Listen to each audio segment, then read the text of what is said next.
Hey guys, welcome back to another episode of Becoming Your Strong. And we have, as I already said, an awesome guest lineup coming for the next couple of weeks leading up to DEKA Worlds. AJ, welcome back to the podcast. Excited to have you. I'm so excited to be back. Love this podcast. So definitely excited. I know that we have a lot to talk about today and a lot to go over. So I'm super pumped to be here. And I also kind of got a little sneak peek preview of the guests that are upcoming, and we've got some good ones lined up. So all good things. Yeah, all good things. Well, AJ, it's been since like February, March since we've last had you on. Obviously, I'm up to date of what's going on in your life, but I mean, you've had some big things happen race-wise, specifically with the world's toughest mudder, the teams you ran with Kev, and being able to help Joe cross the finish line as the champ this year.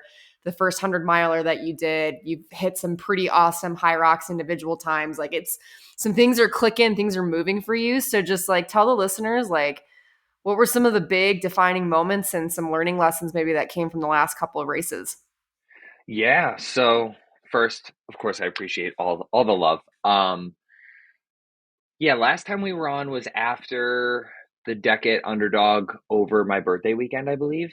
So February. So yeah, March timeline. After that, things kind of shifted a little bit towards the ultra side of sport, I guess, because I was prepping for Toughest Atlanta, and that was a little bit of a shift in training, but not necessarily a shift in priorities because I still had Hyrox Miami and then Hyrox Worlds like within a short period of time, and got through kind of the middle portion of the year. So we'll say March through June, and then competed at Hyrox Worlds, which was incredible. My individual race was fine. It was what it was. And then I was able to race with Joe, and we put up put out such a sick race. So that was a great way to end like the High Rock season, we'll say. And right after that, the next weekend we were on flights to the UK for World's Toughest Mudder. So that was such an awesome experience. And primary goal going there was to be there for Joe, be able to help Joe and allow him to do his thing. And kind of in the background, Kevin and I raced teams, and that was also like a late development, as you know, and as we all kind of know with the Underdog crew. It's like if we're going What you do. somewhere, we're probably going to race. So Kevin and I both were like, don't really want to do it as an individual, but let's do it as a team. So we raced as a team of two. For the listeners, the way World's Toughest Mudder teams works is it's literally a team of two or more, and you can have like 10 plus people on your team if you wanted to. So the majority of the teams that we were competing against were teams of 3 and 4, and we put up a good fight. We came in fourth.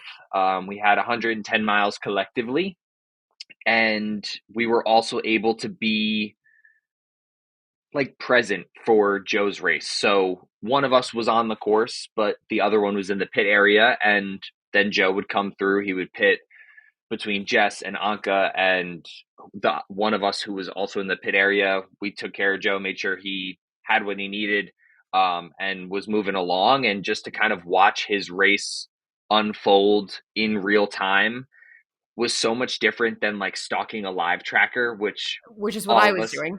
yeah, and what I would have been doing if I was home, I would have been like glued to my phone. Yes. But to see it in real time, like you get a little bit more of that true sports feel where you can see the storylines develop, you can see the race unfold. Like dudes were dropping out early, like the heat got to some people really early, and guys were pulling out before 50 miles, and then all of a sudden it was like 2 laps pass and Joe's ahead by 40 something minutes. And it was like, whoa, So to watch that all like in real time and develop, and he just was so solid the entire race and like unwavered, confident, carrying himself well, like energy was good. And he just like, he was in the mindset of like, just go until the wheels fall off. So that was just incredible. And then, of course, like as many have probably seen on social media, and like one of my favorite pictures of all time. It's somewhere on that wall over there.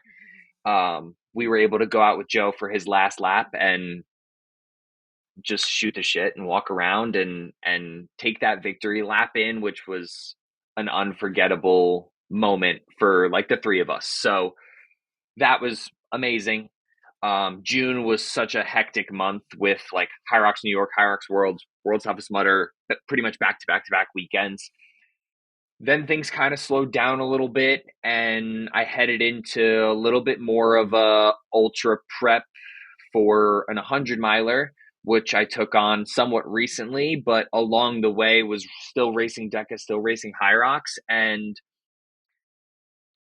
I think the turning point or the pivotal moment that you mentioned, like, wasn't necessarily within training for me. I think it was at Rally in the Valley and going there and competing. I knew that that weekend was going to be tough for me, and I knew that the competition was significantly better than last year because Rally kind of grew in popularity. It was they're like off the ground where, like, of course the first couple of years with any event is like a little bit more of a building block, and like tickets sold out really fast. They started releasing who was going to be there to compete, and like they were just putting out names and like some heavy hitters, and I knew that it was going to be challenging, but I went into that weekend with a little bit of a different mindset than I feel like I have for races or events past, and it was maybe a little bit of irrational confidence, but more so on the side of like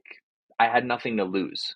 Like I was going to go, I was going to compete, and I was going to give it my best effort, and win, lose, draw, tie, have a bad event, a good event. Like I was going to go and put my 100% effort into it. And I wasn't afraid to get on the start line with anybody, regardless of what the event was. It was more so the confidence internally that my fitness would allow me to put out a good effort and not worrying about who was around me.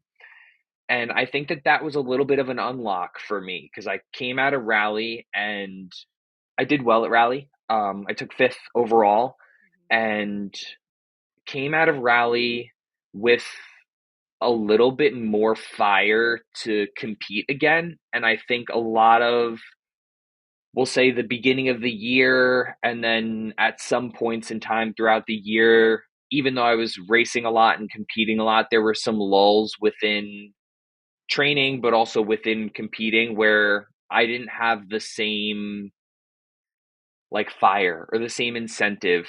So I think that that that alone, like, we'll say, hindered my performance in some ways, or just kind of kept me or held me back a little bit. Where after Rally, I went into training and was like, now it's time to go. Like, and looking at my personal calendar, it was I had DEKA Northeast coming up, which was going to be the only DEKA fit that I was going to be able to go to. So I needed qualifying times.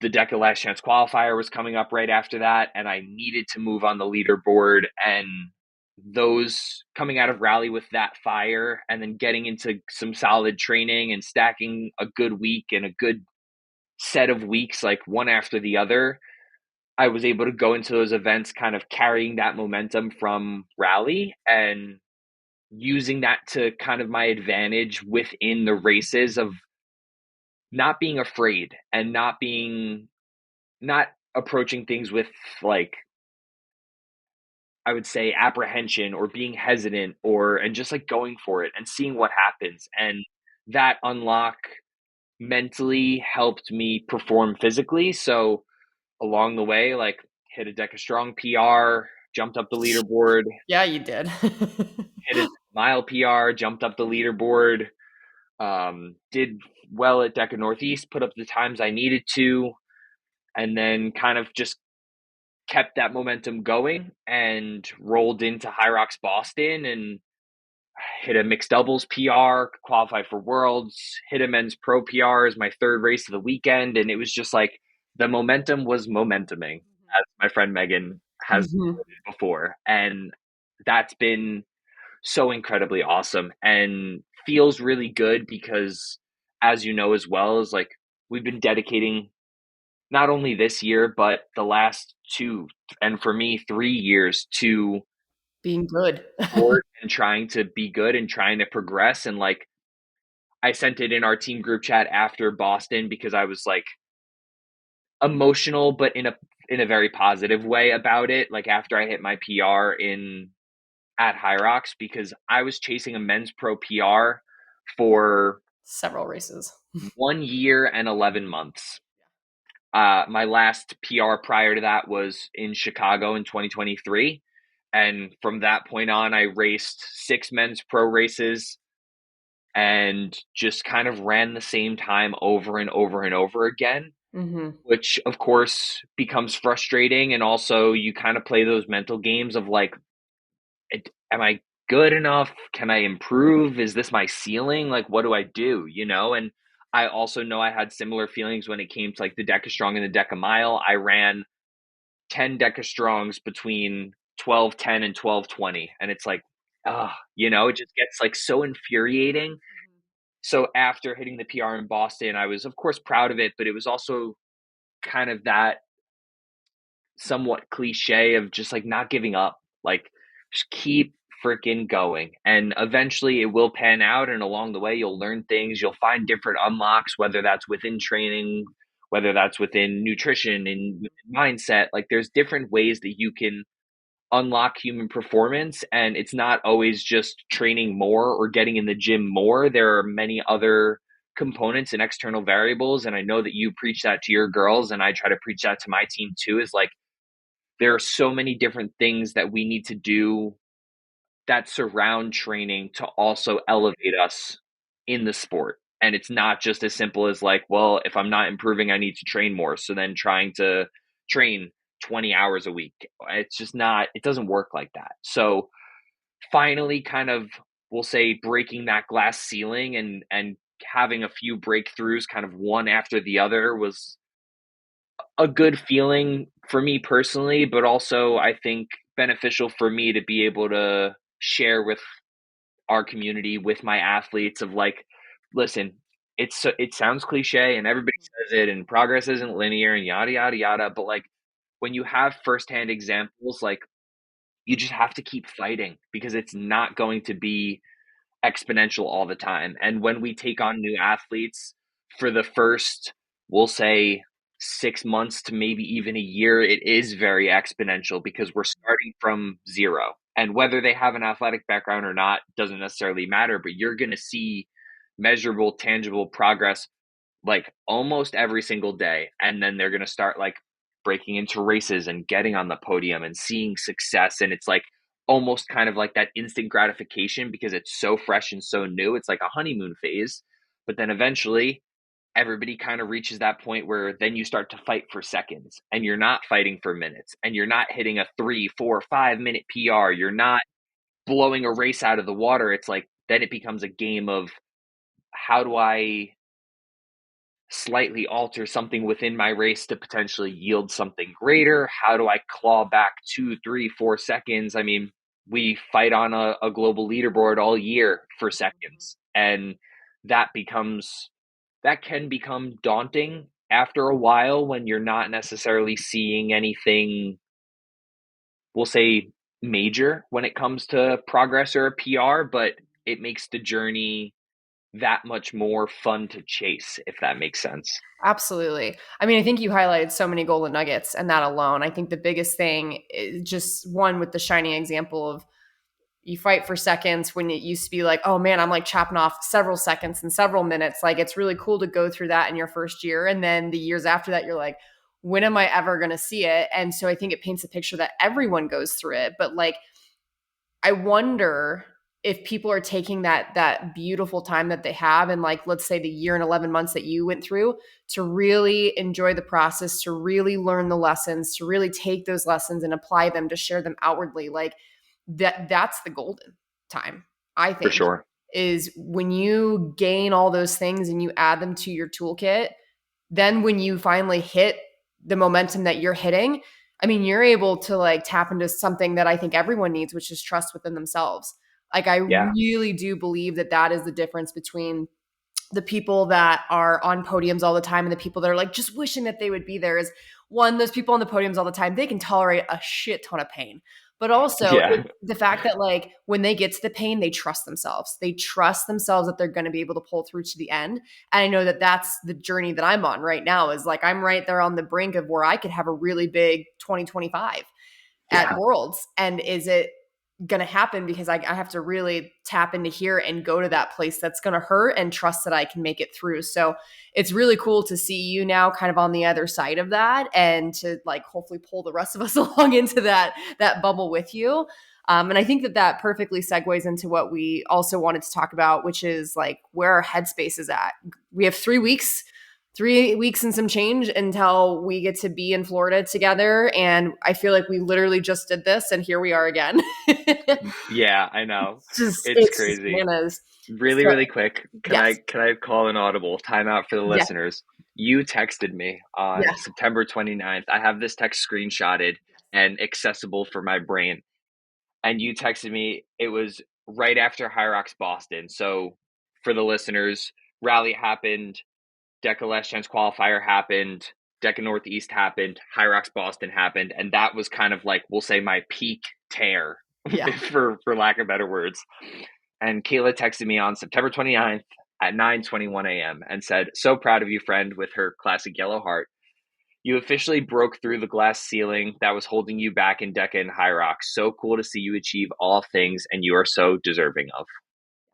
And I keep that text handy along with many others along the way. But like you mentioned, that we'll say that 2 year period for me along the way, like I had successes and I had other things and like performed well in DECA Worlds or at other events and things like that. But along the way, I learned more how to enjoy the process and trust the process because I also feel like there were periods of time, and I think everybody's pretty susceptible to slipping into them where you don't enjoy the process and nope, you're not going to enjoy the process all this time.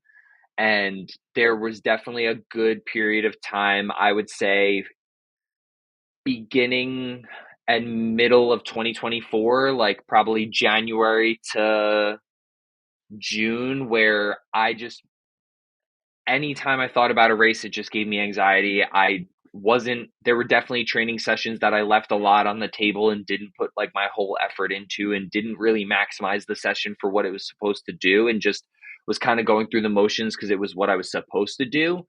And I was able to refine that enjoyment and the ability to trust and enjoy the process like later in 2024. And I think that that is what has led me here now in 2025. So did it take another year? Absolutely. But as you mentioned, I think that that's a big part or a big component to the unlock of like buying in, enjoying the process, trusting the process, and eventually it'll pay off and you'll break through that glass ceiling. So yeah, absolutely. And again, just what you're saying as it perfectly segues into like what we want to chat about is, we have a couple of things we want to chat about, but one of the first things is like now that we're a few weeks away, like what's our headspace? What are some of like just like what's our mindset going into 2025? Because I mean, AJ and I, we're up to have a pretty freaking crazy end to our season. Like we are some podium picks. We're some of the favorites going in, whether we're racing together or racing against each other individually, etc. And I think that like the biggest thing for me that I'll start us off with is like we talked about enjoying the journey. Last year, my mantra was chase moments of joy. And that definitely still is there. But I also think a part of like, in addition to that, is just this idea of trusting within the process and just like trusting that what's meant for you will not miss you. Like, I think when you're in training, you get so dialed into like, I have to do absolutely everything possible to get prepared for that moment, to be able to tolerate the pain, to feel physically ready and confident to attack. And then when you get there, it's then finding the balance of being able to let all that go and let go of what you can't control, which is quite literally everything at Worlds. Like you can't control how your competitors are going to show up. You can't control what the judges are going to do for that matter, the calls they're going to make. I mean, literally so much could happen. I think that where I'm at is just in this beautiful spot of being able to let go of all of that and just be like, what is meant for me is not going to miss me. And my only goal is to just execute. That in that moment, with whatever I have in the tank, I'm going to give absolutely everything that I can in that specific moment. And if I walk away from each race feeling that, then I had a successful 2025 World Championships. And if that leads me on to podiums, amazing. But if it doesn't, like, great, I have something to aspire to. So for me, it's not like make or break versus last year was like our first year being in the elite category. We were like, oh my gosh, our first time Yeah. teams in elite. Oh my God. Like it was just crazy. And now I'm like kind of a veteran walking into this. And it's like, let's just enjoy it for what it is. Cause we only get these 3 days together once every single year. Like, let's just enjoy it. So that's kind of like where I'm at. Where are you at with everything? I wholeheartedly agree with a lot of what you said. And I think that savvy veteran mindset behind racing at Worlds this year is also, I would say, similar to where I am. And I think that that's a much different perspective than years past for me as well, where I competed in 2022 and 2023 all age group, and 2024 was the first year, as you mentioned, that we were like kind of in the mix, getting on the elite start line, and in a different spot where I approached last year, I think, a little bit more fearful because of those variables of taking the jump from age group to elite in some races and needing to put up faster times and be in a more competitive field. And then kind of the external pressure from winning teams with Kev in 2023 and then coming back. And I think that I approached DEKA Worlds last year more from the side of fear. And this year I'm going in with more confidence, but also more clarity on what I actually want. And I think that that's similar to where you were, where, or what you explained with last year being a lot more metric driven or driven by direct results or podiums or whatever the case was with how we were kind of approaching different races. And this year, like you said, if ultimately we're going to try to get on the podium, we're there to compete. So Yeah. it's not that that's not in the back of our minds and something that we're thinking about, but for me, I also want to execute. I briefly mentioned, like, before we actually pressed record, like, I'm in a much different spot this year when it comes to qualifying than I was last year. Last year, I missed out on the Elite Strong by a couple seconds. I got into the mile at the bottom of the pack. I finished bottom of the pack. Whereas this year, I'm in a different spot on the leaderboard. And I think older versions of me or previous me would look at that and be like, what the heck's going on? I don't belong here. I don't want to be here. I'm afraid to be here. But this version of me is like, I'm ready to compete. I'm ready to throw down. And will it lead to just knocking every single race out of the park? Probably not. That's not usually how it works, especially at DEKA Worlds when you're racing multiple times over the course of 3 days and the aforementioned external variables of who actually shows up on the start line, who has a really good day, who had a really good build going into Worlds, judging situations, equipment malfunctions. We broke the freaking ski last year. Like, there's so many different things that can go on. So, similarly, I'm just kind of leaning into getting on the start line and being able to trust myself and my ability and put out the absolute best race I can for that given race, taking it very much one step at a time and one race at a time. And a quote that's been kind of sticking with me for a little bit now, I wrote it down before High Rocks Boston and like have carried it a little bit beyond that, is sometimes you have to let your level of belief match your level of delusion. Oh, And that's whether good. or not whether or not what I'm thinking internally is delusion or irrational confidence or just finally having a little bit more self-trust in my training, my preparation, my fitness, whatever it may be that's leading me to feel this way, I'm just going to believe it. I'm just going to lean into it. I believe right now I'm in a season where I'm very fit. I've proven that in races, but I also feel that more so like within training. And there's no reason for me to feel otherwise. There's nothing that's telling me that I can't feel like that. So instead of battling with the pressure or the expectations or the imposter syndrome, I'm just going to lean into it, and I belong there, and I'm going to give my 110% one race at a time, starting with the DEKA Fit Ruck and ending with DEKA strong male teams with Kev, and just go hour by hour and not think any further than that. Absolutely. Just whatever race you're in. And I don't know what made me think of this, but I have people ask me all the time, like what are some of the cues that you use like during your races, like either before the race or while you're racing, or even like after the race to get ready for the next one, or like during your training, like what's going on inside your head? And I think that journey has shifted a lot for me too. And what I've really come to recognize this year, I just got done reading a book a couple months ago called How Bad Do You Want It? And what I recognized is that I've been training in the hopes that things would feel easier.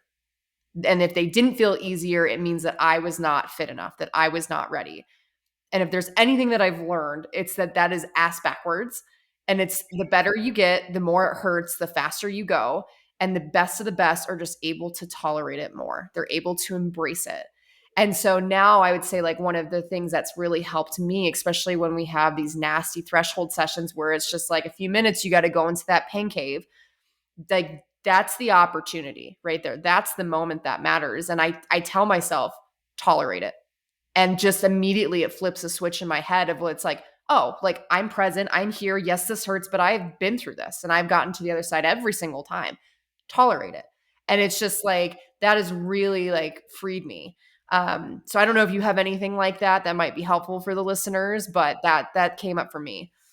I usually say one of two things. It's usually like this is where the work starts or lean into it. So similar connotations there. And I wholeheartely agree. I think everybody's probably thought that at one point in time of like, oh, when I get fitter or when I get better at running or if I get better on the assault bike, it's just going to feel easy. No, it's not the case. And it arguably gets worse as you get fitter, which I think also becomes more enjoyable within training because then you can start to kind of push the envelope a little bit more and you can try to do some things that you once thought were unattainable and just give them a shot now because you inched closer. And some things definitely do get easier. I mean, I feel like for me at least, I see that kind of progress where something that I've done previously feels easier within strength training, Yeah. where a lift at a certain weight now feels easier versus when I was building up to it Mhm. in seasons past and it was a struggle and that was more or less like my top set for the day versus now it's more of like a middle working set. But when it comes to more of like the threshold work, the speed work, the anaerobic capacity, the really nasty stuff, like it does not get easier. And finding that comfort within the discomfort is definitely another unlock. And when I find myself in those situations, I also tend to think about like races that have slipped away because I didn't lean into that kind of feeling where I've been in races that it started to get kind of gross and rather than leaning into it and accepting it and being able to be present in it and push through it, it was more like a little bit of waving the white flag, which has is costly at the end of the day, especially in a game of time and a race for seconds or when you're racing head to head with somebody and you can't surrender any mistakes. It's if you aren't present when you start to feel like that, it's very easy to like take your foot off the gas subconsciously versus when you start to hurt, like taking that moment to accept it, but also continue to push through it and like staying mentally engaged as it starts to get really uncomfortable will for sure help you continue to push through that discomfort rather than like surrendering. And positive self-talk, like for the listeners, like in those moments, like what you say to yourself needs to be motivating in some capacity. Some people get motivated by saying some outlandish things, so I'm not going to tell you what you need to Yeah. say, but in those moments when you're back's against the wall, when you feel like you're this close to tipping over and blowing up, and you know that you need to continue moving and pushing for X amount of time, for one more zone, for one more run, whatever the case is, what you need to, like, what you say to yourself needs to be positive, because your body and your mind are already fighting against you. And if you then input negative self talk into that equation, there's no way you're going to be able to move forward. And if you do move forward, it's not going to be how you want to. So when you get into those situations, it has to be something that's going to give you that like extra boost, give you that motivation to like really dig in and feel and be okay with being in the pain and discomfort that you're experiencing. So just positivity in some capacity. It doesn't have to be like a rah rah, you can do it, but just like something that will let you flip that switch again. Because you flip the switch, you got to that point where now you're starting to hurt and starting to get uncomfortable, and you need to flip it again. Because now you're on and it's everything's on, you're turned on, you're fired up, you're moving at near capacity, but now you need to find that next level to then be able to continue moving forward. So it has to be something else that gives you more of an unlock. So it can be something you workshop like within training, but when you do find it, you'll know, because it's somewhat of like an internal feeling of like, okay, like you said, it's like when you say like embrace it, or like lean into it, or accept it, like something inside of you like not calms down, but like you feel that like kind of come over you of like, okay, like you said before, it's like I've been through this, I know what this feels like, and I've always made it to the other side. Yeah. So finding something that elicits that feeling so that you can turn it on one more time, flip that switch one more time, change gears one more time, and really just like finish through your race or through your training session.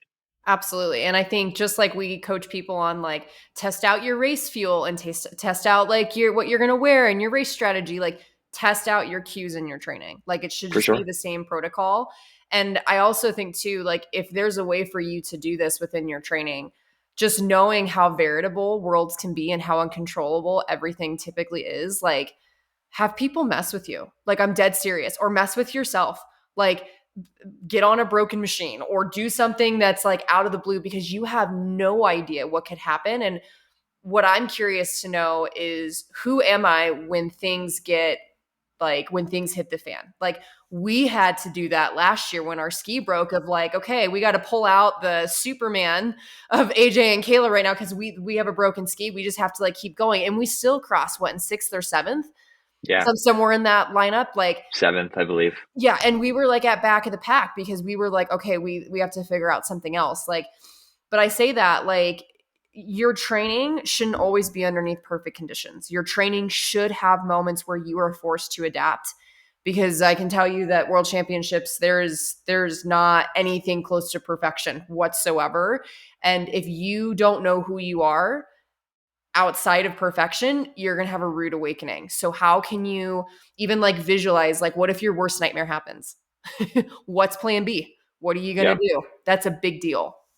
for sure. And it can definitely be simulated within training to some capacity. I also think more so mentally, that's an exercise to do and to perform it kind of in preparation.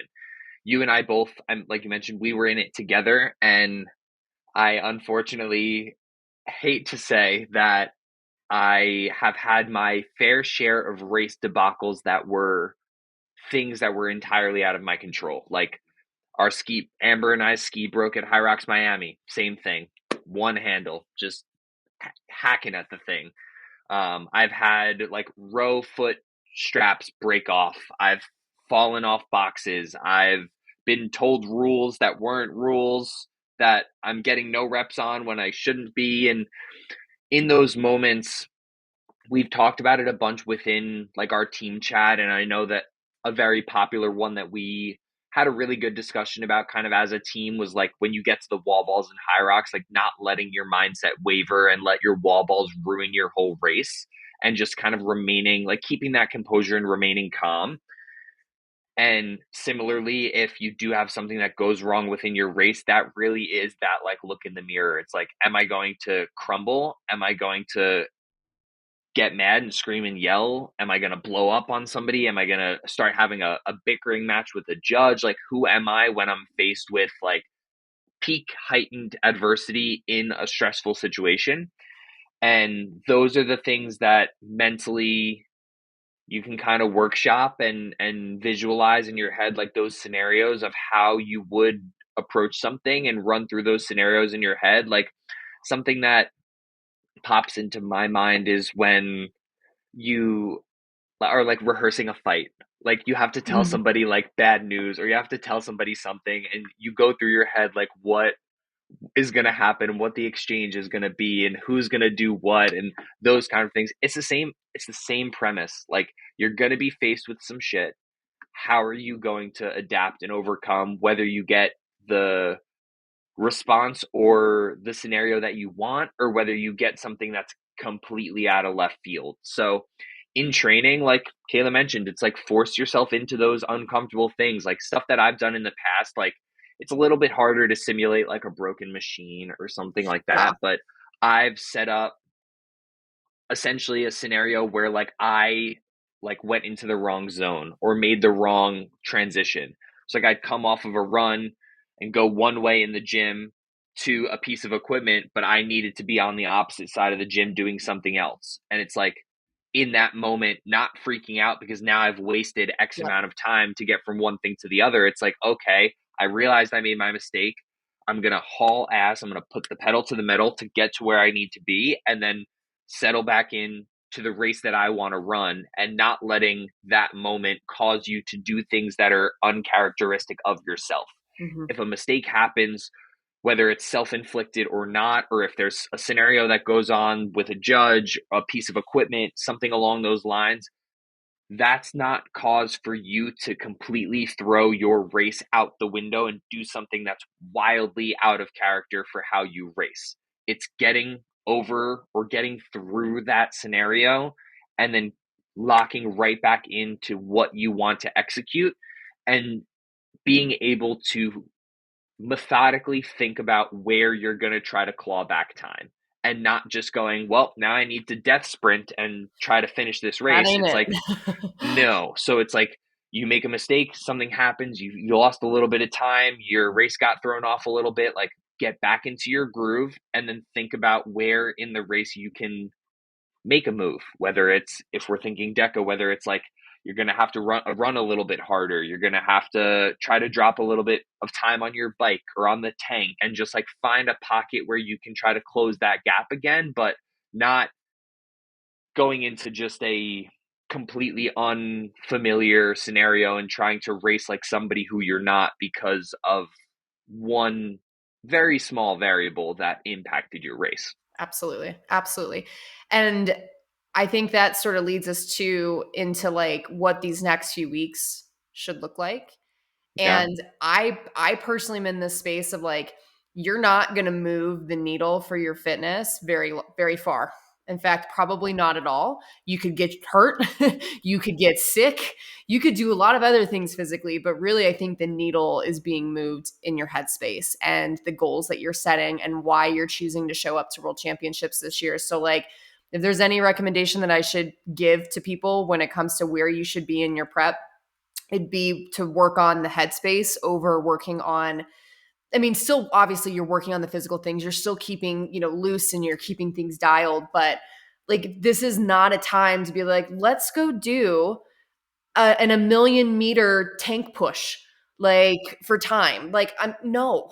This Yeah. is not the time to like beat up your body to the point where you can barely walk and you can't train consistently. Like, this ain't it. There was a time and place for it. This is not it. So No. it drives me nuts when I see other coaches or other people that are like, let's do these really huge volume workouts that like are just going to completely like burn you into the ground and dig you a massive grave. Like, no, a Yeah. lot of my girls right now are going into less volume, right? And they're going into very like focus. What is your doubt? Great. Let's work on that today. Because I know for me as an athlete, it's like I go to bed at night with certain doubts, like things that freak me out. So like I'm just going to get up, I'm going to scratch that itch and then I feel better about it, right? Because I know exactly what my plan is. So I know we probably approach this in similar yet very different ways. So, like, where do you think people should be within their prep right now?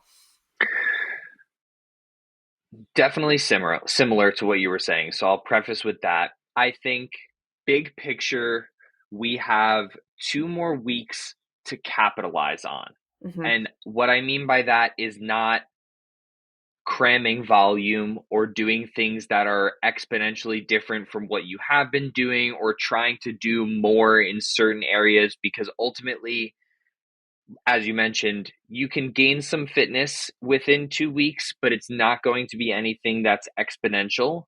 And the most beneficial thing that you can gain throughout your next couple weeks of training is confidence.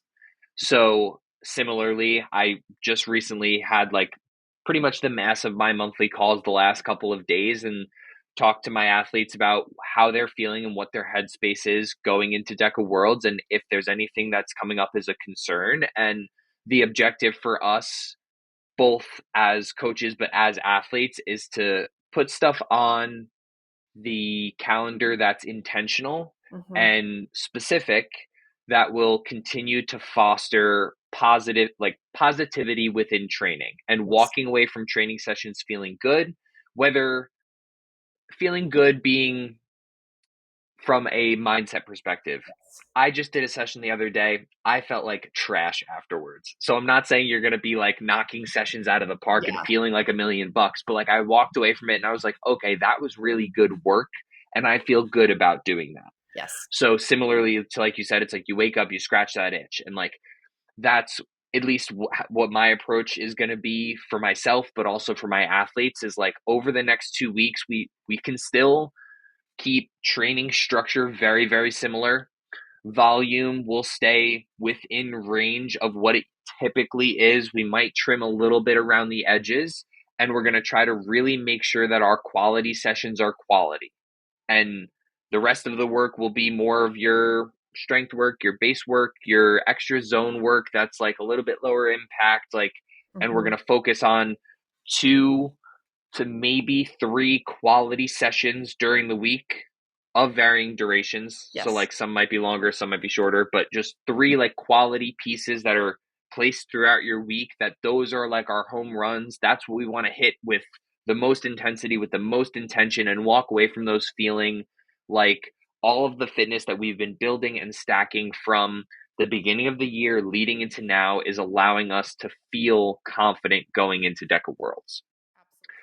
As you mentioned as well, like this is the season of illness and the weather's changing. And especially here in the Northeast, it's starting to get like cold and rainy and Yeah. gross. And that's the other thing that I know as a team, we've been preaching, and I know all of us as individual coaches have also been relaying similar messages of like health is wealth during this time of the year, both physically from like an illness perspective, but also from a full body perspective. So Hmm. any like nagging injuries we need to address. We're not going to train through them right now. Like I have an athlete that's dealing with like a little bit of a foot situation at the current moment. And he let me know about it, was like, it's kind of bothering me. I was like, okay, so we're going to scrap the running for the next 10 days, and we're going to substitute running for machine work, but we're going to tackle the same exact stimuluses. So if I was going to give you like a running interval session that's going to tackle like threshold work or speed or high thresholds, like we're going to simulate that on the ergs to the best of our ability, get that training stimulus in at a lower impact, and give your foot the opportunity to heal. And that's the biggest thing too, is like, because you're not going to move the fitness needle astronomically over these next 2.5, 3 weeks, you can put yourself in a really bad spot where you're not getting to the start line healthy. And that's what we all need to avoid. Too So, many people do that from year to year. Like, top absolutely. contenders are sick and they can't compete the way they want to. Don't be that person. Yeah. Or they Don't get be. there and they're overtrained and they're burnt out because they either their preparation was mistimed or they tried to cram too much fitness too late, and it led them to getting to the start line just flat. And that's the kind of the sweet spot that us as coaches try to find. And like that also comes from how our athletes respond to different things, but that's where we want to be. It's like Yeah. continuing to train and maximize quality sessions and get in good work and allow those to yield positive feelings, confidence, and ultimately health going into the weekend. There's no such thing as a bad session. There's only things like learning lessons that truly come out of them. For Olivia sure. and I did a sim, not this last weekend, but a weekend ago. We did our strong because it's been, I mean, we did it back in August, which wasn't too long ago, but we wanted to just feel it. And she's like, let's rip the front half. I was like, okay, this is not our strategy Sure. usually ever, but let's just go for it and see what happens. By the dead balls, Kayla was on the floor, not able to breathe, having an asthma attack. Right? So, Incredible. like, I remember being in my head in that moment of like, oh my God, like I've lost all my fitness. Like, what if I let Olivia down? Like, we're in a place where we could win it all this year. Like, oh my God, like I was freaking out. And then my athlete comes to me and my best friend, and she says, Kayla, forget about it. Let it go. It was one thing. She goes, we just learned that that's not our race. We didn't race our race. And we also didn't go into it with the mindset that we always go into it with, which is that we just love getting to race next to each other. We went into it like, let's freaking see blood, sweat, and tears come out on this floor. And what happened? Just that. And Yep. so it's just, it reminded me like, okay, that wasn't bad. It doesn't mean that that's what it's indicative of what's going to happen. It's just, we learned a lesson. That's what we're not going to do. And thank God we learned that now instead of on the big day. So there's always something to be learning that you can apply and implement. So, Absolutely. And that also is on par with that mindset work, is not letting your training sessions dictate how you feel about the event and about the weekend and about your races, because we all can get in our heads if you have a bad day or if you have a session that doesn't go how you want it to on paper and you don't hit paces or you don't hit splits or whatever the case is. And it's very easy to revert to more of a negative mindset that you lost all your fitness and all of a sudden you're not fit anymore and that it's not going to go well. But ultimately, that is not going to be the case. And more often than not, that's not true. So, similarly to like the positive self talk within those tougher moments, it's that positive self talk after training sessions or after things that don't necessarily go that well, and just keeping the main goal and allowing what happens over the next 2 or 3 weeks to just be a guide to get there. And then knowing that when you do get there, you're going to have the fitness, you're going to be prepared, you're going to have the confidence to be able to do what you want to do when you get to that weekend. absolutely. Okay. Should we get Is to it the fun? time? It's time.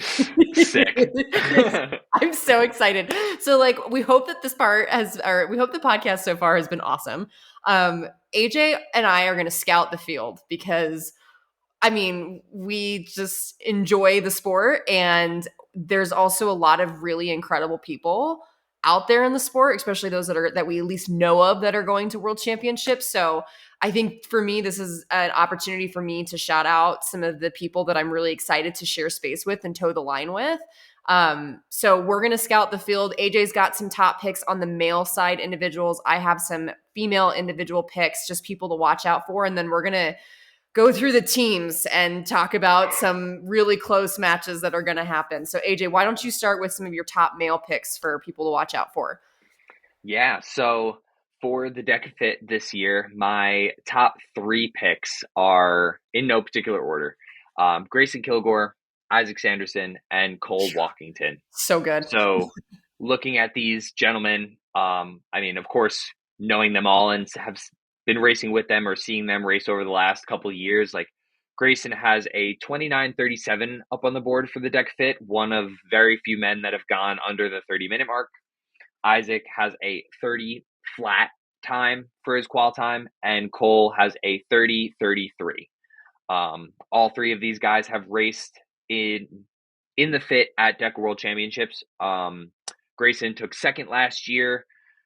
Isaac did not compete last year, but took ninth in 2023. And Cole raced both in 2023 and in 2024 in the elite field. He took 10th in 2023, 7th in 2024. So they have the experience, they have the times. I mean, they're all in the top, I believe it's like sixth and up on the leaderboard. And all three of them have proven time and time again at like regular season DEKA Fit events that they're the guys to beat and they're the ones to watch. And hopefully Isaac will come this year. He did not compete last year, but he has raced a couple fits this year and he looks really, really good. So I'm hoping that he gets on the start line this year and mixes it up on the men's side. Absolutely. Why don't you keep going through the mile and the strong? Because I did like top three women, like just to watch during the entire weekend. Oh, okay. Uh-huh. Okay. So yeah, I broke it up by event. So for the mile, I have Chaz Hatton with a Ooh. 17:55 on the board, Connor Bell with an 18:39, and Matthew Woods with a 17:18 from Australia. Again, three, or at least from what I've seen and what I know, two of these guys have DEKA World Championship experience. Both Connor and Chaz have won their age group for the mile either multiple times, if not both in 2024. I know for sure. Connor was sixth last year for men's elite mile, so in a really good spot. And both of their qual times are awesome. So they have experience racing at Worlds, and they've put up even better times this year than years previously. My dog joined the party. So fun. Um, Matthew Woods is one of those maybe unfamiliar names. I mean, I don't know him personally, but he has a 17:18 qual time, which is the third fastest of the Mm, year. jeez. He's coming from Australia. He has a 32:13 fit time, so also very competitive. And with a little bit more deep diving, he's run a 104 men's open high rocks at Sydney somewhat recently. So he can run.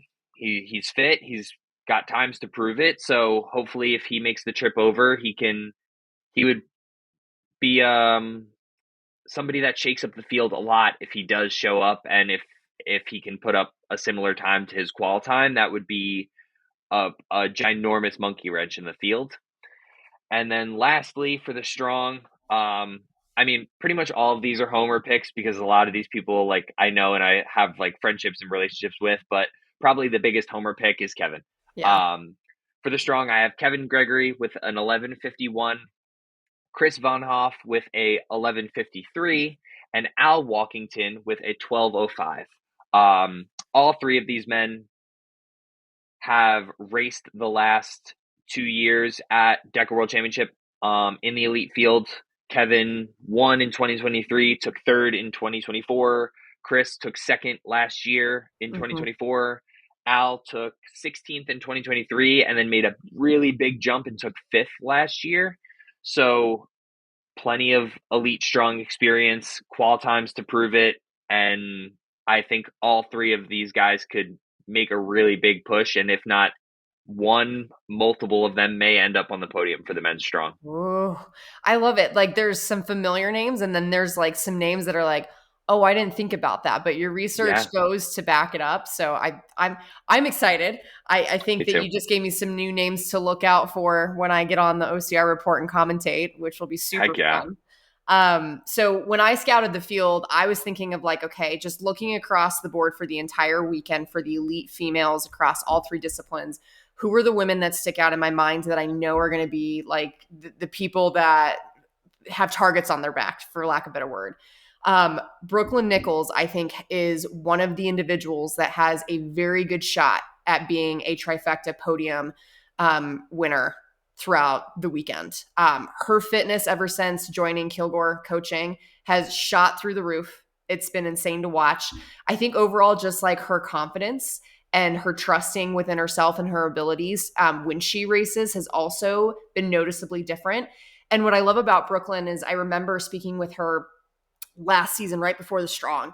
I was warming up and, everyone's kind of in their own headspace. And she's just sitting there, crisscross applesauce, like eating, like, I can't remember what her favorite candies were, but she's like, do you want one? And like, she was so chill, down to earth. And like, I mean, we just got done talking about mindset, but I really do believe like it's those people that can just be cool as a cucumber, just joyful and totally present in the moment. Like those are the people to be freaking scared of because they're not worried about the moment and trying to prove anything or impress anyone. Like they're just going to go out there and let it freaking rip. So I really do think Brooklyn is someone to watch out for this year. Another person is Janelle Teal. She's been a name that's been in DEKA for the last handful of years, sometimes at the top, sometimes, falling towards the bottom of the pack because she just didn't put together a good race. But this year, I feel like she has really executed and shown some insane fitness, especially I think it was Carolina's when she raced with Tara and gave Tara Yep. a run for her money throughout like the first 90% of the race. Like, Oh yeah. amazing to watch. Then they came and did a team's race together. They absolutely crushed that.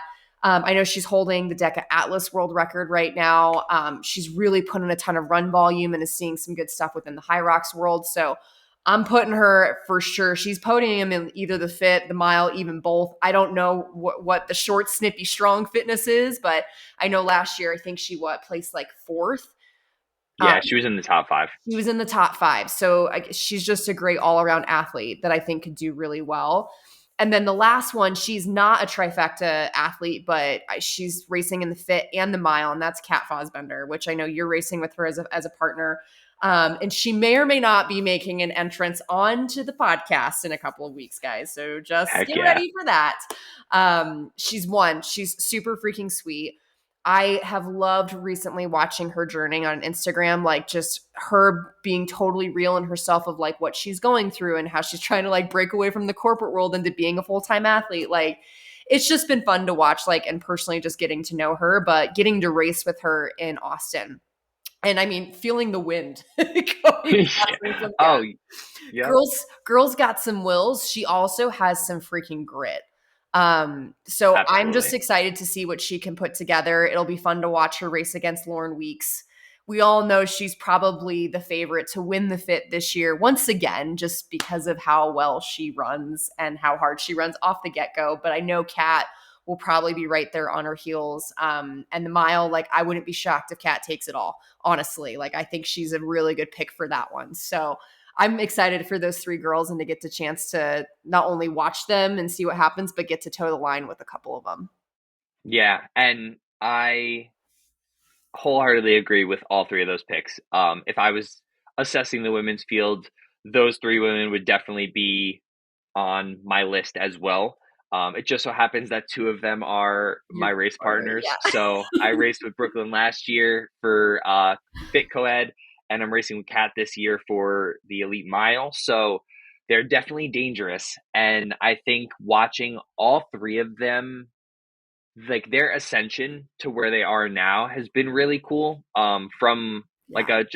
a spectator's point of things. Like looking at Brooklyn, she was dominant in age group in 2022 and in 2023. She won all 3 races both years, like just ran through everyone. Yeah. And then raced elite last year and also made some noise. Like she was within tenths of a second from winning the individual strong last year, like Mhm. milliseconds.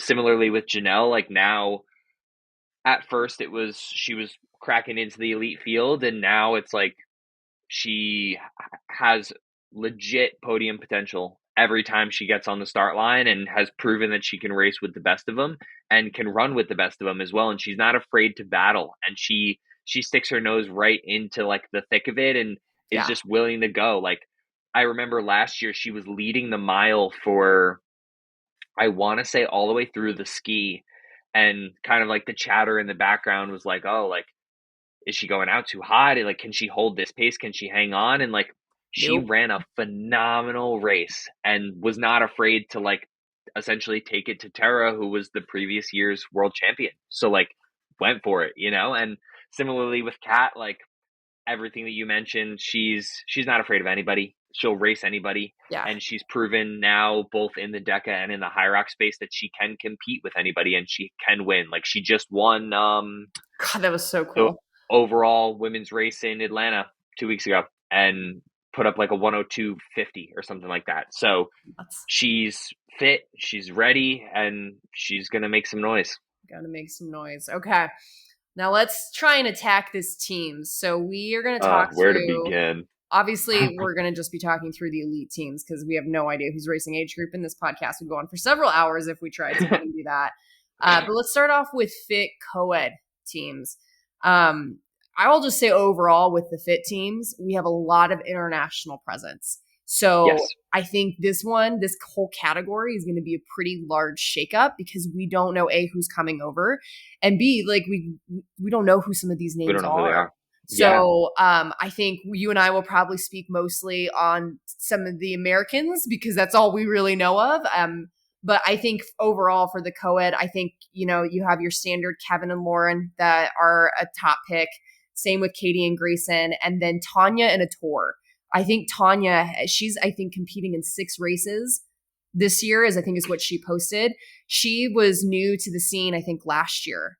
I had a chance to chat with her, and she did an amazing job in the elite mile. I got to toe the line with her on that. I think she also did the strong. I think she did everything last year. But I think she's, oh my gosh, the puppy. Sorry, everyone. We have to just give due to the puppy in the background. She's very attentively watching. I love it. I love it. But those I would say are going to be my top 3 picks are those teams right there. Yeah. My top two are the same. So the kind of battle that I want to highlight is the dynamic between Grayson and Katie and Kevin and Lauren Griffith. Whew. So Kevin and Lauren won in 2023 together. Grayson and Katie won in 2024 together. Kevin used Kat Fossbender as a team substitute. Yeah. So Kevin and Lauren won in 2023. Grayson and Katie won in 2024, and it should be both of them on the start line in 2025, ready to throw down. So the previous 2 years Yeah. world champions are going to be going head to head.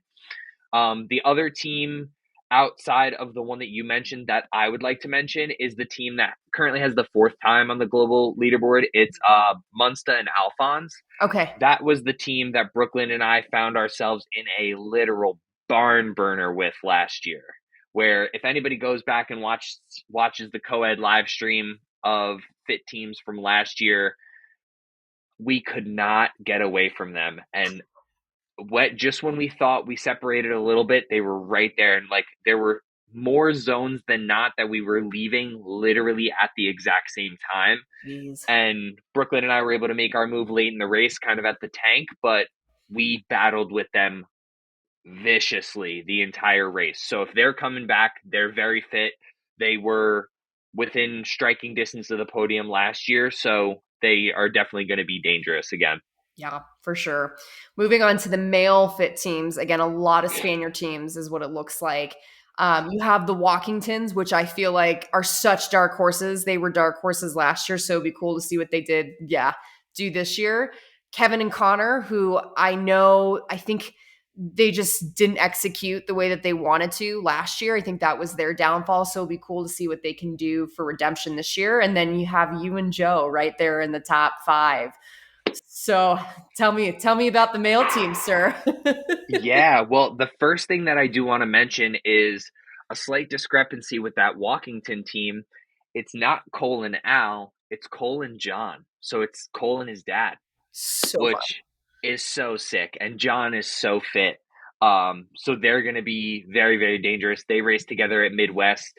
And if I'm not mistaken, I believe Al raced with Tony, which is his brother and his uncle. And they also put up a really good fit time. So they're definitely ones to watch. Connor and Kevin, last year, I think what happened to them happened to a lot of people, which was if you get caught in the middle or back of the pack going into zones, it gets really tricky to get in and out, and you lose a lot of time trying to navigate like the cluster of entering and exiting. Because I remember they were like in the mix, like I would say sitting somewhere between like 6th and 3rd pretty much the whole race, and they just kind of slowly got like pushed away from like the the thick of the race in the front of the pack, and just didn't, like you said, just didn't execute how they wanted to last year. But they are super super fit. They beat Joe and I at Northeast, so racing with them and battling that with them was awesome because those are two of my friends. So like being able to go head to head and really battle and like it come down to a burpee off is always fun. And yeah, and then Joe and I are sitting there. We're ready to rumble, man. I mean, I think everybody who's in these races, and if you ask them how they were feeling about it, like teams and especially DEKA teams is such a bloodbath, and you just really go for it, and you have to be willing to suffer and put it all out on the line. And like, I mean, not to sound too forward or arrogant about it, but if I put my trust in anybody to suffer as violently as they need to, it's Joe. Like, Yeah. over anybody else. So we're ready to go. And it's going to be fun. I mean, like you mentioned, if these teams from Spain or from Australia show up, like, it can really shake things up. Like, there's some other like really good names on the leaderboard. Like, sitting in eighth is Richard and Jake Williamson. Jake Williamson's Elite 15 doubles, High Rocks dude. If I'm not mistaken, he has like 5 of the top 20 men's doubles times in High Rocks right now, because he pulls a Kevin Gregory but in High Rocks and just races with a bunch of people. So like, if they show up, they'll be fit and dangerous. What about Alphonse Ryan is going to Kent be and on the Nick start Riker? line. Yep, Kent and Riker are potentially in the mix. Like, Itor and Alphonse are on the start line too, potentially. Like, it's going to be fast again. It's going to be very, very fast. Gonna be spicy. Oh, Yeah, all nasty. right. And then the fit women's team. I'll be honest. This is a category that I don't really know a ton of people from. I think Nadia and Zoe, they have a really good High Rocks presence. I think at least Zoe does, right? Yeah, It sounds like they are very reputable with their times there. So while I don't know them personally, it sounds like their fitness clearly transfer over here to the Decaland. So if they do choose to come over, I could see them doing really well. It's a bummer that Tara Jackson is not coming this year. So we'll have to see if Janelle maybe finds a backup partner if she decides to at all. And if she does, I mean, again, you could see Janelle up there potentially with her backup. But yeah, I mean, it's going to come down to who comes over from Spain and all that jazz. yeah. I mean, when you look at the global leaderboard, pretty much the entirety of the top 15 is international presence, Yes. and a lot of duplicate names as well. So again, bearing who shows up and who travels, like, it will be very much up in the air, and I think it's going to really boil down to who has a good day.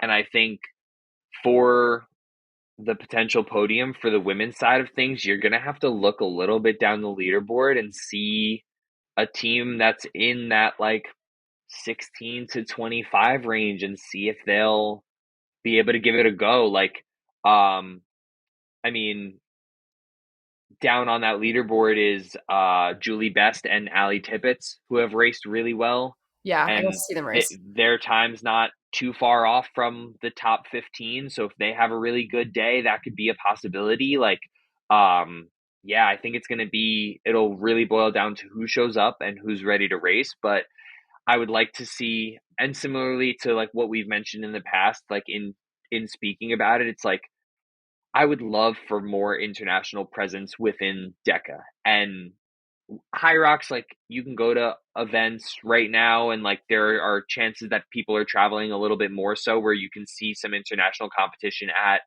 like regular season events, or like even the North American Championship last year had a lot of like guys from the UK come over. But we don't necessarily see that in DEKA. And last year was our first year where we had like a pretty solid contingent from Spain primarily. There were some from like the UK and from other countries as well. Like, I mean, we have Lee and we have a couple other like Gemma, and we have some athletes that are coming over within Underdog. But Spain brought up a good amount of athletes last year, and they really showed up, and they were in the mix for a lot of good races. So would love to see more of them come over, more athletes from other nations and other countries come over and throw down and give it a run. I mean, right now it's like DECA is primarily, I would say, based in the US and most popular in the US. So it's like, come on over and see what it's all about. Absolutely. All right, moving into the mile co-ed teams, which man, this is a sticky one Oh, right here. gross. This is this is this is going to be the race of the weekend for me, where I see my life flash before me. But all for good reason. Kev and I will be out there trying to defend our world champion title for a second year now. up Yep. against Katie and Grayson, and then an Australian team, which I don't know if they're coming over yet, so that'll be fun. But the top three are separated by single seconds. Yep. So if we all three are on the starting line, I mean, it's really going to be a bloodbath to the end. Also within the lineup, you have Zach Tate and Brooklyn Nichols, which are two very strong, well-known athletes. And then you and Kat are also up there too, which I got to watch. I think I coached you guys when you raced that Underdog, and you guys have some Yeah. freaking fire and wheels. So you have a lot of teams that have different strengths, which I think is really cool. Like Kevin and I are station specialists, and we somehow figure out how to run against these like collegiate track stars. You have Katie and Grayson, who are amazing runners that also have, become pretty good at the stations. And then you have like, again, just people kind of from all different backgrounds that are doing, you and Kat are more of like the running team, but still know what to do on the stations. It's like, it could be anyone's game at the end of the day. Yeah, I think the mile being that middle ground of a race distance where it's not as long as the fit, obviously, and not as short as the strong, there's a lot more opportunity for somebody who puts together a really good race to just end up on the podium or end up winning it. And it's not as cut and dry where I feel like you can look at the fit a little bit more and be like, okay, like those people are probably going to be able to contend just because it like makes more sense. And with the more running volume, there's only so much variability, but station work becomes a really important factor in the mile. And like you mentioned, like you and Kevin's dynamic is like station forward and more methodical on the runs. And then you have the other teams that are just going to run out of their shoes and try to get through the stations. But if you look at the leaderboard and you look at the top 15, it's like, I mean, Grayson and Katie, you and Kev, Brooklyn and Zach, Kat and I, Chelsea and Brian Neely both have DEKA teams podium experience. Chelsea was third for the Last year. co-ed mile last year. Brian was third with me for the male mile last year. Like Amber and Connor Bell, another sneaky good team. Like Bree and Luke Halterman can run with the best of them. Like it's gonna be war. That race is going to be war. And it's really going to boil down to who shows up, who puts all their cards on the table, and who's not willing to back down. And I think that's one of the two races that I think I'm most excited for DEKA Worlds is Yeah. this race because it's going to be gross. It's going to be disgusting. I'm Yeah. excited to do it. I'm terrified also to do it. I'm also just equally as excited to commentate on the war that is the male miles teams.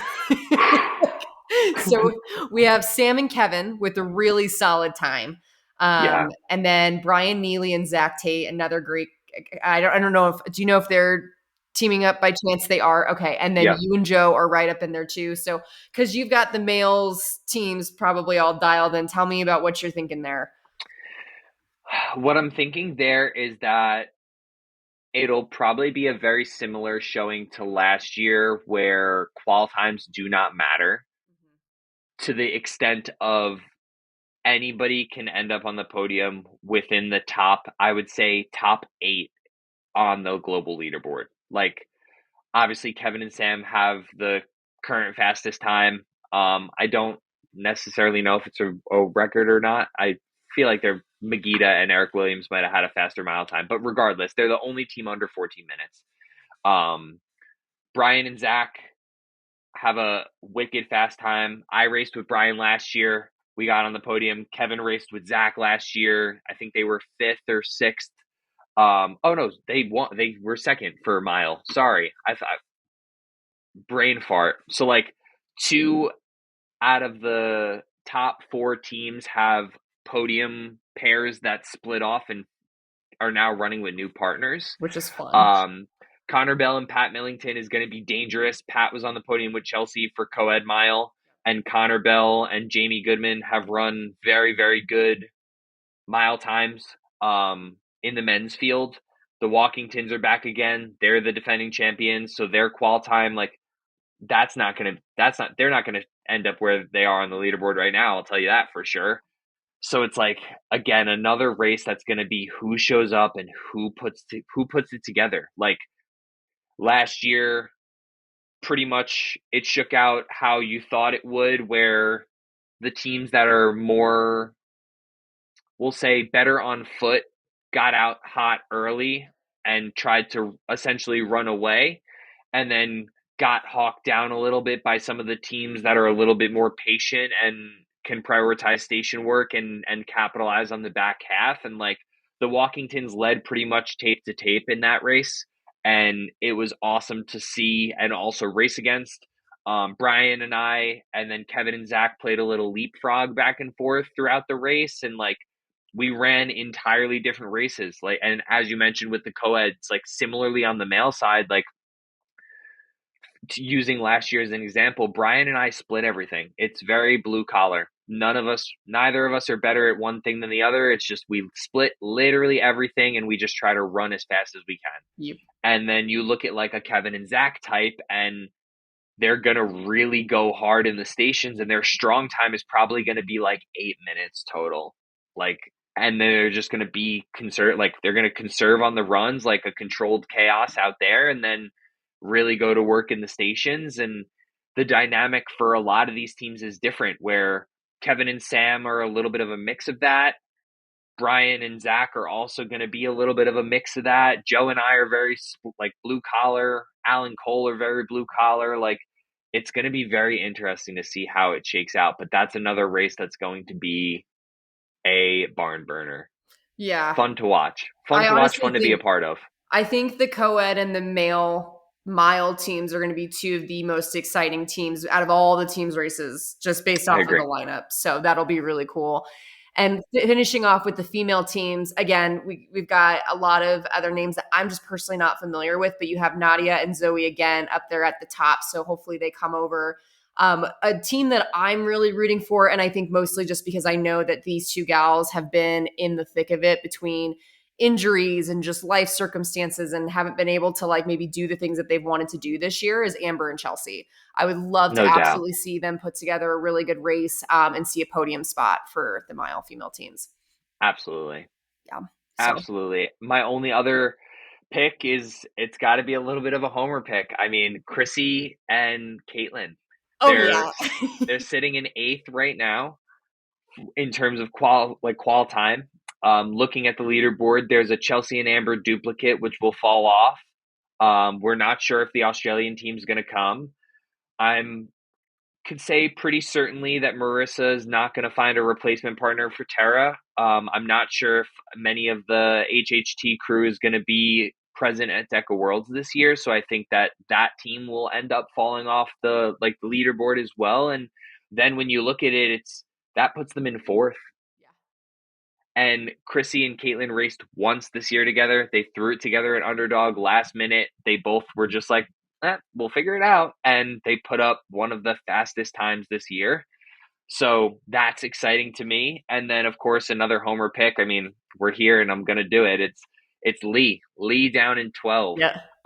For those who don't know, Lee is one of my athletes. She is in the 50 to 54 age group, and she is a badass. She put up a time with Katie Connors, and it's extremely, extremely competitive. Like if you look at the seven through 18 spots, they're all in like that 17 range. So if they could put together a good race, I could see them shaking up the podium a little bit. Yeah, we have a lot of awesome female teams coming from Underdog. So Oh like I'm yeah. excited just to see what they do. Like I know Olivia and Kira are going to be I just helped Olivia sim that race yesterday. That was super fun. Yep. But like any one of our female teams could No totally doubt. be like a home run pick, I would say. Just like you said, it could be anyone's day. They just got to put it together. And when push comes to shove amongst the best of the best, like you never know who's going to rise to the occasion. So it'll be Absolutely. fun to And watch.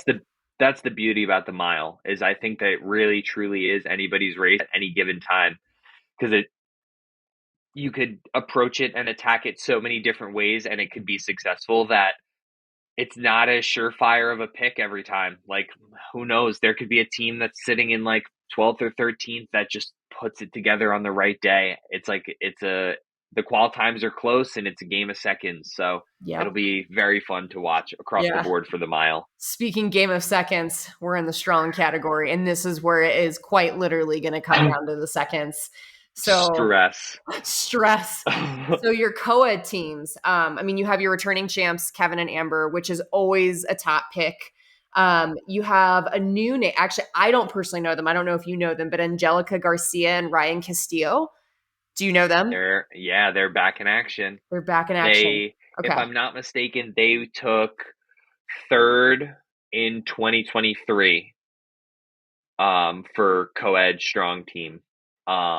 They've been in the mix the last few years for sure. I've seen those names. I know those names. Like they're going to be fast. Awesome. And I'm hoping that Chelsea and Zach are going to find their way back out Yes. there. Okay, so that's another good team to watch. Zach has a great bike. Chelsea's got a lot of power. She's great at the stations. Marisa and Luke Hayes, that's an interesting one that could potentially be up there. Yeah. I mean, and then again, we talk about the people that are sitting in like, the 15th through 20th place, but when you really take out the 700 Kevin names, you and I are hanging out there in that spot. So, I mean, you just might see something crazy happen. Yeah, I mean, you can't count us out, that's for sure. I mean, if you look at this leaderboard though, like objectively, like outside looking in, you have the entire podium from last year returning as partners. So you have Kevin and Amber, you have Zach and Chelsea, and you have Mike Racine and Katie Brown. Also the hometown heroes at Underdog. So the whole podium's returning. I mean, you have Kayla and I who took seventh last year. You have Marisa and Luke Hayes, who were, I think they might have been fifth or sixth last year, if I'm not mistaken. They were in the mix. Um, so a lot of teams that have experience racing at DEKA Worlds in the elite co-ed strong division.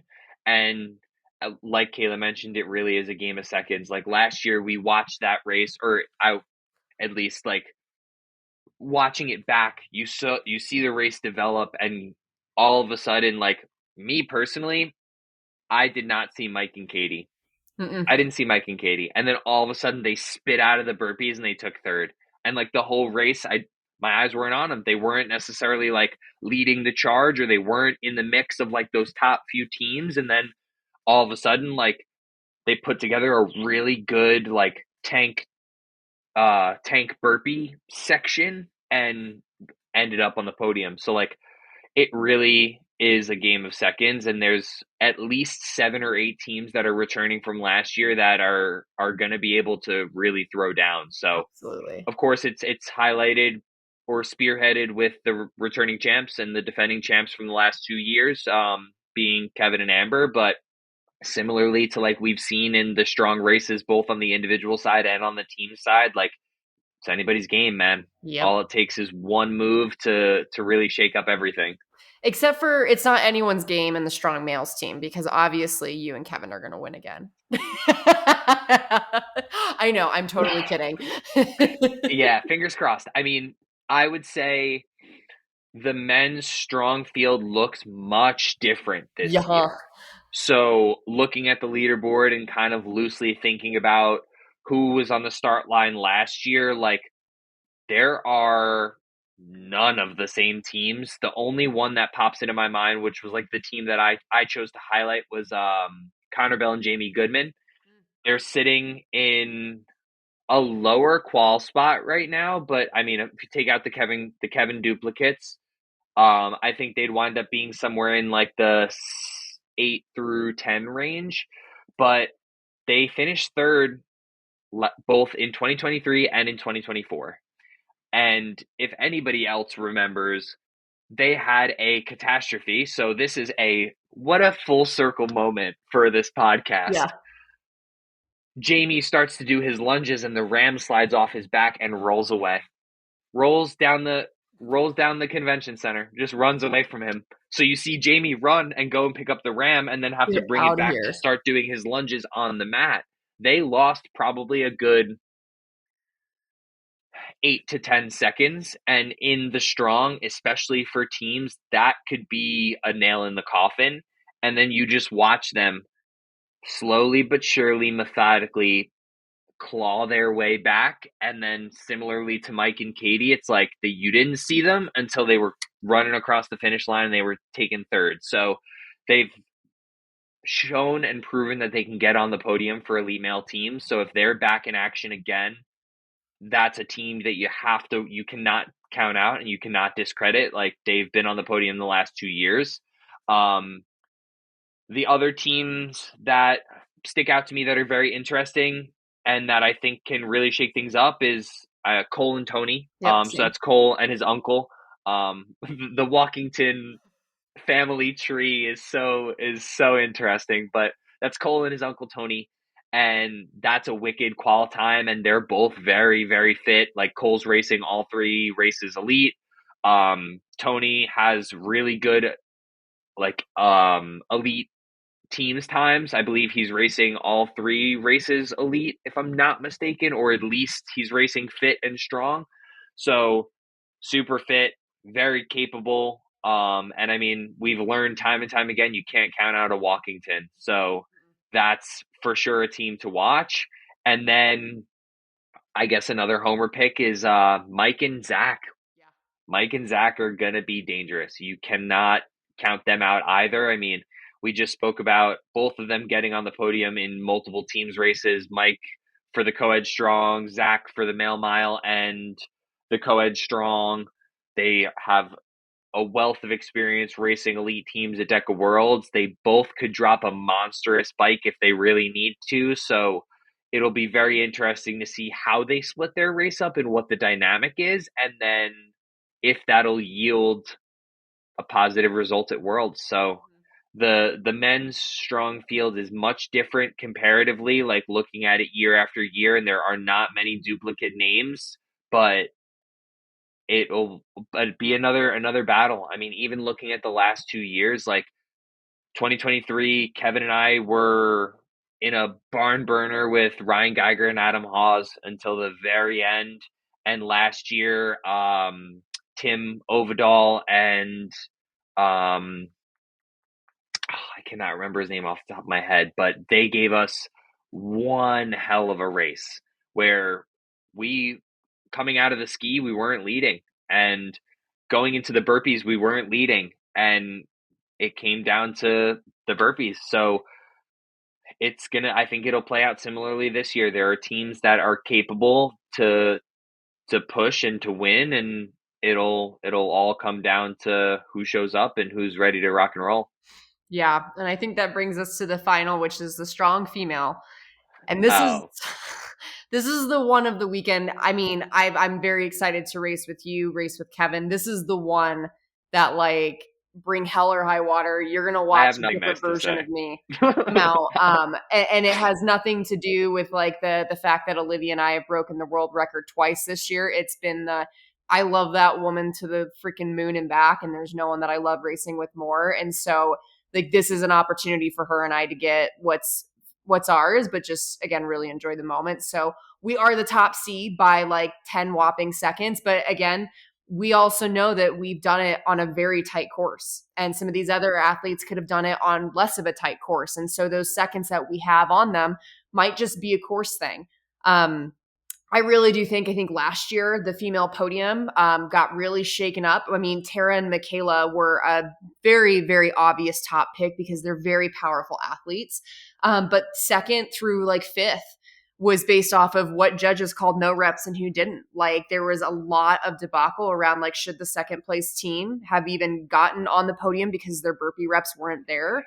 Olivia and I were able to snake in like literally last, like we could have been second, but we ended up being third because of, whatever. But all of that to say, I really do think that it's going to come down to clean form. It's going to come down to the seconds. Olivia and I are not like, we're for sure winning this. Like, I think that Chelsea Grant and Amber Tate are coming out for freaking blood. For sure. I As think I'm the for most sure. scared of them than anyone else. But Rightfully then you have so. Carmen Stankowski, formerly Carmen Woods, and Caitlin Stoner, who Yeah, Caitlin Stoner is racing elite strong individual. So like, I have no idea what's going to happen, and it's going to be scary. yeah, for sure. I mean, I'll lead with when I look at this race, I have nothing nice to say other than world domination. But but when I then take off the friend bias hat Yeah. and put on more of an objective um analyst hat, we'll say Amber and Chelsea are dangerous. They race a lot together in many different formats where they, similarly to how you and Olivia operate, it's like they know when one person needs more help, they know when they need to pivot, they know how to read each other like a freaking book. And I know you and Olivia race very similarly, where that dynamic and that just like companionship within a team is ultimately an advantage. So they have that, I think, comparatively to anybody else in the field other than you and Olivia. There's other ones that you have to look at too, of like Katie Brown and Caitlin Troy. Yep. Um, Caitlin is racing the Elite Strong for the second consecutive year, and Katie has raced elite teams in the Strong, gotten on the podium for Strong teams, and they'll be powerful. They'll be a team that's for sure in the mix. Um, and then also like looking a little bit down, you have Raquel down there with Jenna Nolan. Hmm. I don't necessarily know anything regarding if Raquel's gonna do teams. I know she did not last year. She is going to do teams this year, I believe. She's going to do Okay, individual, female, and then teams, I think, are the two she's going to do.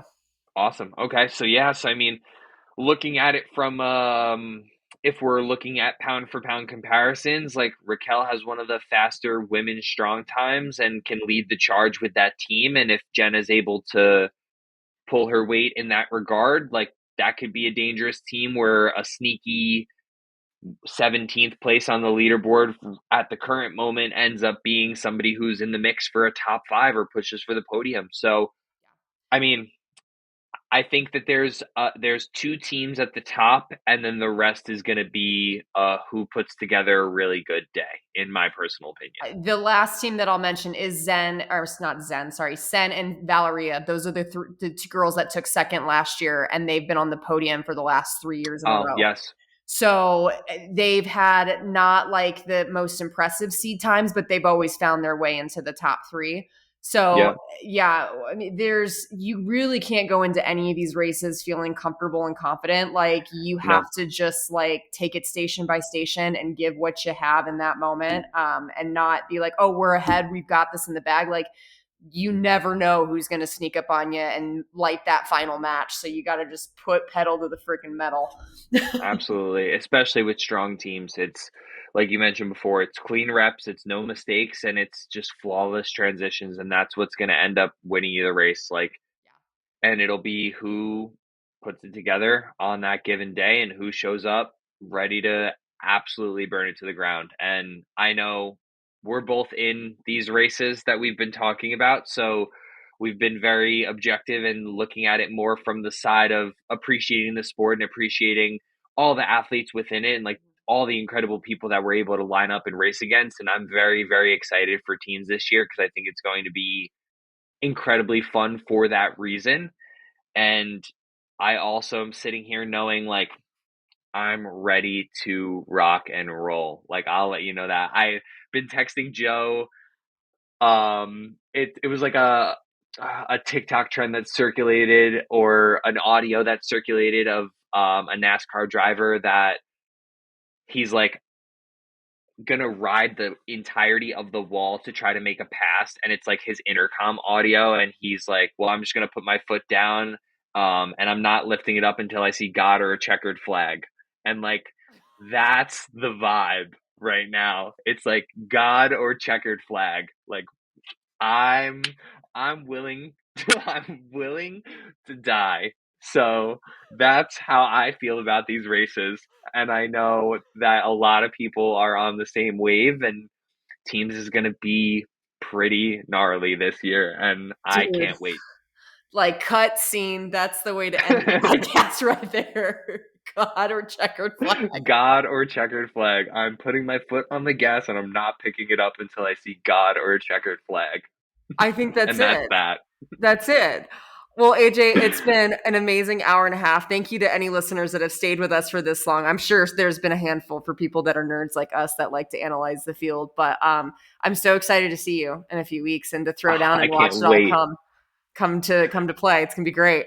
I'm so excited. I can't wait to see you. I can't wait to see everybody. And just like you said, it's one time a year that we're truly all able to get together. And pretty much nobody skips out on it, and there's no opportunity for somebody to be missing. So we're gonna have so many people this year, and that's even more exciting. I know we both have a lot of athletes racing this year, which is even more exciting. So I can't wait. Cannot wait to be in Florida with all of you lovely people. And thank you so much for having me on Of again. course, of course.